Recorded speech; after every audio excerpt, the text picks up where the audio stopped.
if we do, in fact, get into a major conflict with Iran, the impact on global energy security will be devastating and will have a horrific impact on the American economy at a time when Donald Trump can't afford to have that. All the changes he's trying to do, which I call revolutionary in nature, are predicated upon some form of economic stability, predictable economic trajectories.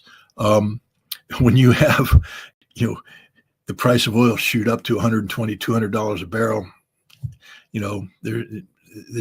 it's going to be devastating. So I don't understand why he did what he did. This makes no sense. There's nothing about it that squares with the foundational philosophy that Donald Trump has been expressing over time since 2019 and up until recently, that said he wanted to avoid the very thing he's now has got us entangled in. I can't make any sense of it. It's so amazing to see how Netanyahu has some sort of lot of leverage on the US government. And while he has a lot of problem in Israel, he's struggling and he's just fighting for his position. But he has a lot of leverage. I disagree, though. I disagree. Netanyahu has no leverage, none. That's what makes this all the more stunning. If he had leverage, he would have told Steve Witkoff, get the hell out of my office, when Witkoff showed up and said, sit down, shut up, you're going to accept a ceasefire. If Netanyahu had leverage, he would have said, pound sand, leave. I will pull all the strings I can and bring your pathetic presidency down, because I am Benjamin Netanyahu. I am the Zionist king of the world. I control it. He controls nothing. Nothing. This is a self-inflicted wound, which is what makes it all the more amazing, because you could explain away, say, well, at the end of the day, Donald Trump is controlled by Benjamin Netanyahu. He's not. Donald Trump can flick Netanyahu away like a pesky fly. This is a deeper issue. This has less to do with Netanyahu pulling the strings and everything to do with the what's going on inside Donald Trump's brain. This concept of peace through strength. That's the problem. It's not Benjamin Netanyahu. Netanyahu is a nobody, a nothing. Literally, he has no power. You tell me, what can Benjamin Netanyahu do right now? Name one thing he could do right now that causes Donald Trump problems. Name it. Go. You can't. I can play the Jeopardy theme song all day long, and you can't tell me anything. What? He can, they can put $100 million into the congressional race. That ain't for 2 years. We just had the election. That card's been played. Done. He can impact the selection of the cabinet. Already been done. Miriam Adelson can make a phone call. She'll never get through. She already gave her $100 million. Too late. Benjamin Netanyahu can do nothing. Nothing.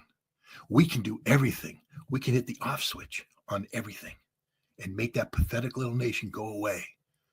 But we don't.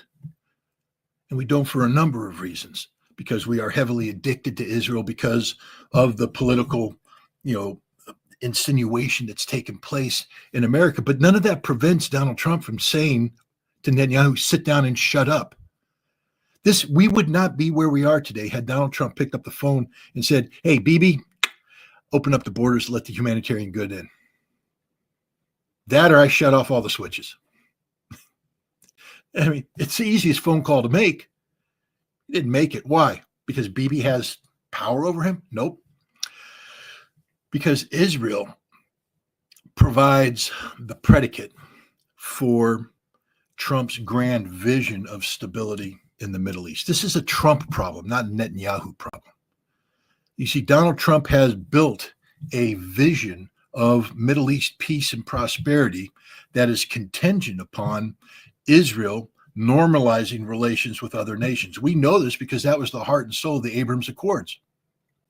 That's what it was all about. And it almost happened. On October 6th, 2023, we were talking about the potential of normalization of relations between Israel and Saudi Arabia. That would have been the ultimate victory.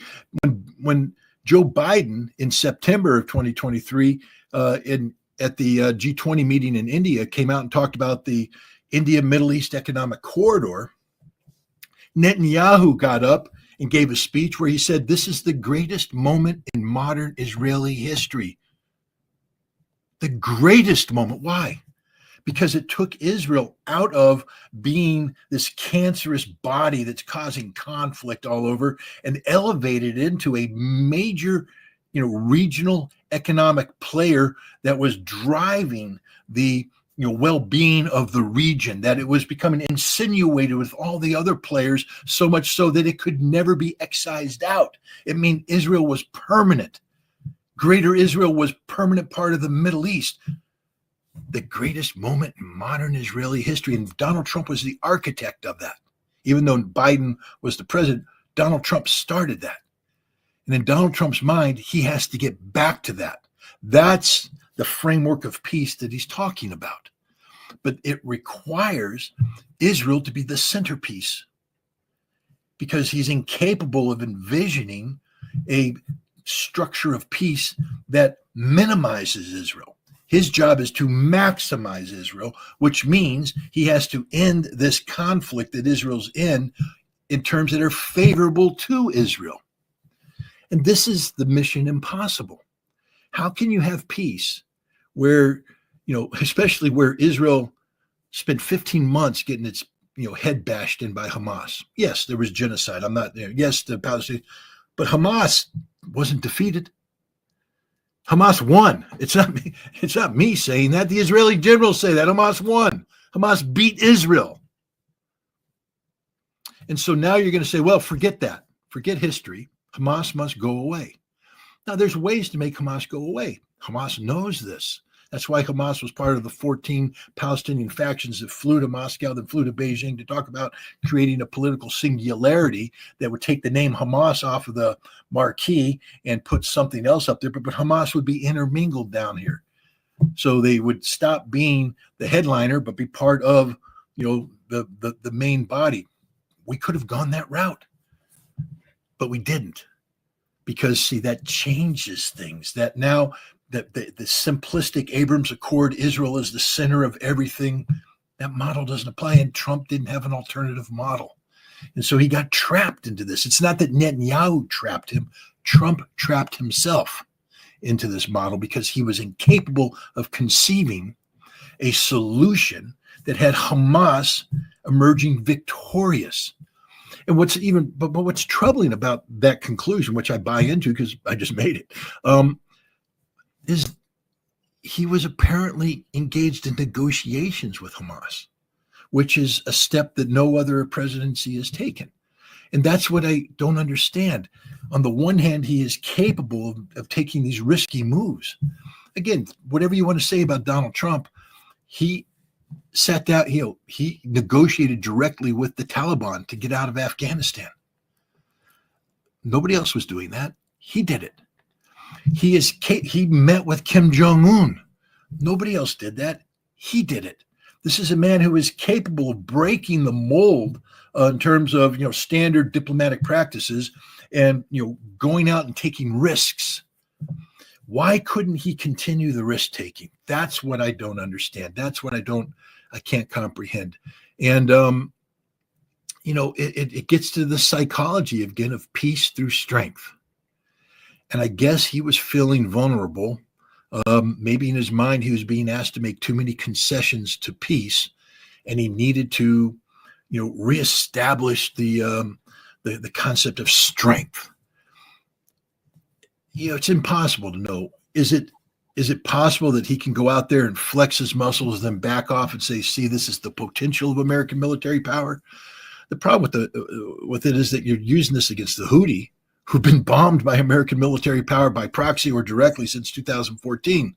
They're not going to back down. I mean, we've started an existential fight with the Houthi, meaning in order for us to win, we have to destroy them. And again, I just want to remind people, Ansarallah and the Houthi, where does this notion come from? I'm not an expert on Islam. I don't pretend to be one, but my understanding is that the Houthi provided safety to the Prophet Muhammad when he was transiting the area. They are the protectors of Islam. I mean, and this is part of their very essence. We're not playing with, simple hill folk here.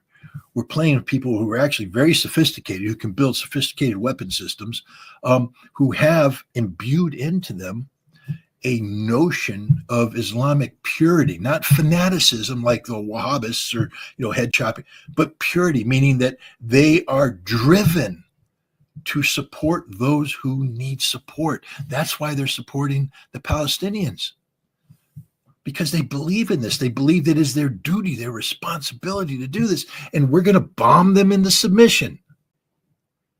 We're going to bomb people who believe that by giving their life in defense of this pure mission they have, they will go to paradise. They believe this.